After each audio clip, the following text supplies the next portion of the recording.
Wonderful. My mom kwaba and found GCN page so meeting at the address searching. Mr. Subscribe to my channel.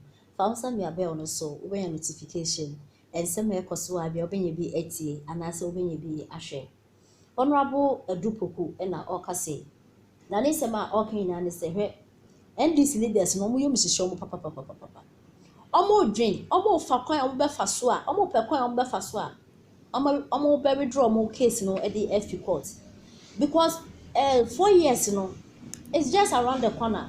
4 years in there wechi 4 years no e wa heya na Ghana ha no so de obetumi win election na wo eniema bi a wo start ya wo ye ne ntem na wo impuntundwuma bi anase focus bi a munya ya mo ye underground work here and say na obetumi win election na NDC for mo de mo concentrations na akwa court na mo nsem a mo ka no so nhwe kwam enti dem pa na mo ye wo court mo waste mo time every week bia 2 days 3 days bia na mo wo court na mo kensem mo so mo nsem mo de court ya mo akasa mo ni proof bia mo waste mo time keke na mo waste Ghana time mo waste Ghana sika everything you are wasting it keke enti ne ka be ya ka mo case mo withdraw na ndi se fo penifo na akasa no mo we hye sen ka mo peni dada John Dramani Mahama I withdraw case no. Say na be you betumi I prepare omo ho year for 2024 election no.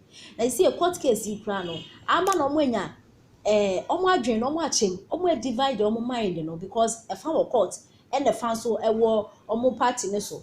And see the omo ye nya de ye. Na ndi se penifo na akasa no dey wish so man penita da John Dramani Mahama ka wa withdraw case no. Say na be ya omo betumi I concentrate on omo party ne so. And the senka omo flag bearer fufu no omo fa omo de naba vice president fufu no omo pa omo ahwehwe na ka eniama bi sa na kitinkiti bi ehia omo aye wo party ni mu na isi age so omo adwen ni mu ache nti omo hu ni omo ye nti NDC fun penifo na kasampo the wish say nka case no omo withdraw say na be ya omo betumi a prepare omo hu ye for 2024 election no yeti esema honorable Edupoku Edoye etudwa me kan say contempt. I mean, names in the contempt in city here. But may they compare 2013 and 2012 friends say election petition anyway.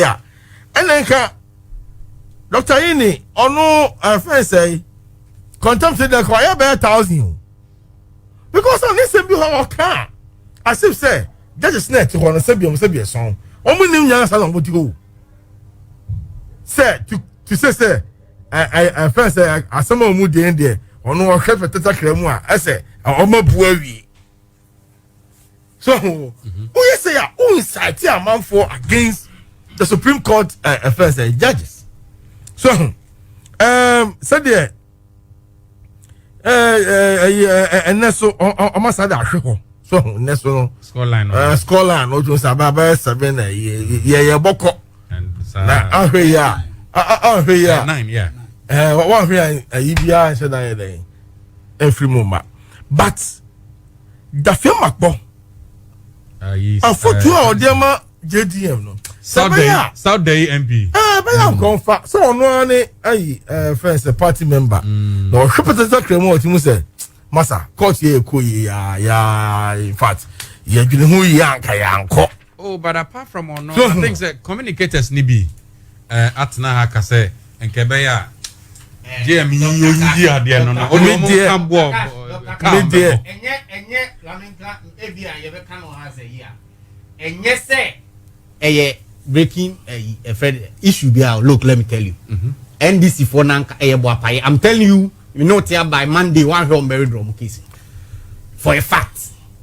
Okay. Or the honorable. No, that's all. The American say. The film about me, this is the first time me an NDC person, okay, and a member of parliament, of course, coming out on no free nipple back. I say, ebe yanka, JDM and withdraw case. No, it's from all a perspective. Since the inception of the case till now, nobody should tell you these people are wasting our time. They are wasting the country's time for nothing. What I say? Let me be say one. Oman kwanko challenge ye figures no. Now I'm so challenge the conduct of the electoral commissioner.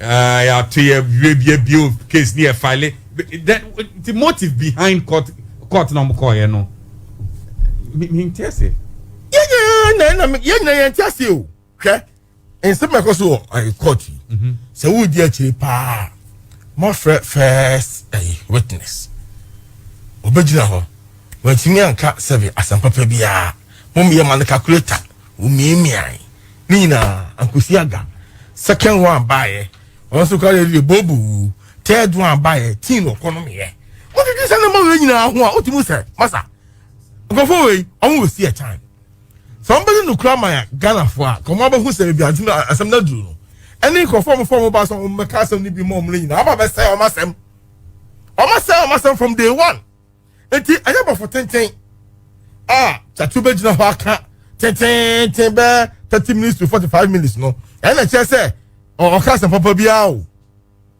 court ye ka emra ye ka mro nya brofo na hoka o there's difference between brofo and emra ntu ka asem 10 the other day no they say dia na minua akyereba yi akyereba betima ka brofo kase bi o kwa asem ka this line na mahwemu so ho na asem o ka no any friend say the subject of the matter no fa waka brofo na agu ayi kwa ba ayi de akyereba da ya na sisi so de so ba we otimu say en some mo kan nyina no sabia song fakwem the earlier they come to withdraw the case from the court the better for them because they say NDC for no pen who say you are just wasting our time we are in the free court and they started say nature party na to nema year and can be a become be papa be agina for 2024 and they we there we sit time wa unkwa ma and now say